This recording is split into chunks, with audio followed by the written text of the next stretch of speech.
Alguma vez você já ouviu falar no ciclo do nitrogênio? Bom, esse é um dos ciclos mais importantes que acontecem em nosso planeta. No ciclo do nitrogênio há, por exemplo, a presença de inúmeros micro-organismos que atuam nas etapas de fixação, amonificação, nitrificação e desnitrificação. O ciclo do nitrogênio é um dos ciclos que compreendem os chamados ciclos biogeoquímicos. O nitrogênio é um elemento químico fundamental para todos os seres vivos, por atuar na constituição de moléculas orgânicas como as proteínas e ácidos nucleicos, só para citar alguns exemplos. Apesar de sua elevada importância e de suas altas concentrações na atmosfera, que chega aí a cerca de 78% da composição do ar, o nitrogênio não é absorvido facilmente pelos seres vivos. A gente vai ver aqui os processos que ocorrem com o nitrogênio e que proporcionam sua absorção pelos seres vivos. Mas como ocorre o ciclo do nitrogênio? Bom, o ciclo do nitrogênio ele é constituído pelas seguintes etapas: fixação, amonificação, nitrificação e desnitrificação. A gente vai ver cada uma dessas etapas em mais detalhes. A fase da fixação do nitrogênio. Diferentes bactérias podem ser responsáveis pela fixação da amônia. Dentre elas, bactérias do gênero Azotobacter e Clostridium e Rhizobium também são alguns exemplos de bactérias que podem realizar a fixação do nitrogênio. Essas últimas que eu acabei de falar vivem em associação mutualística com plantas leguminosas, como por exemplo feijão, a soja, ervilha, amendoim, alfafa, por exemplo. Quando a gente examina as raízes dessas plantas, encontramos nódulos, regiões proeminentes nas quais a gente pode notar milhões de bactérias realizando a fixação de nitrogênio e disponibilizando esse nutriente para a terra.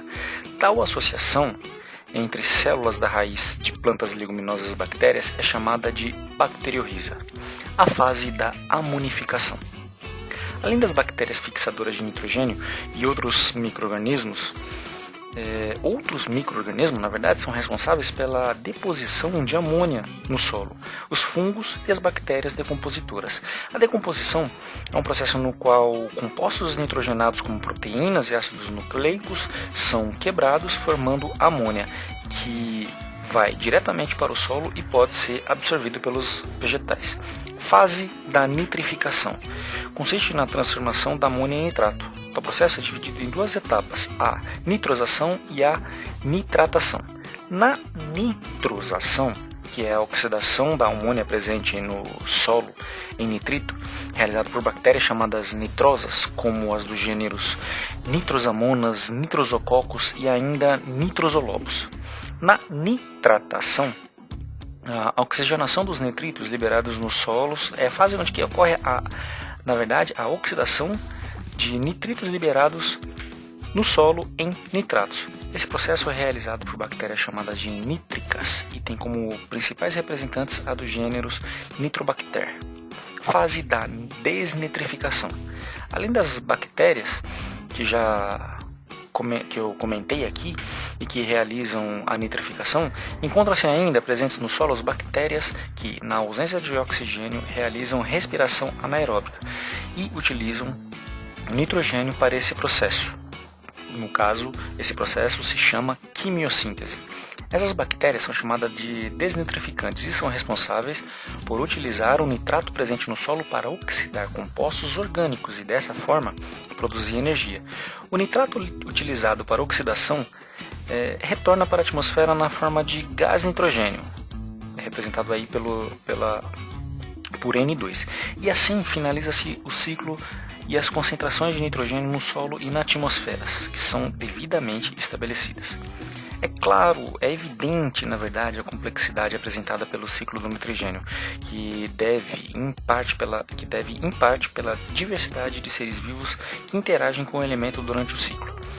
A gente pode notar a atuação de integrantes, aí no caso do reino Monera, que são as bactérias, do reino Plantae, do reino Animalia, do reino Fungi, desempenhando determinadas funções durante esse ciclo. E qual que é a importância do ciclo do nitrogênio?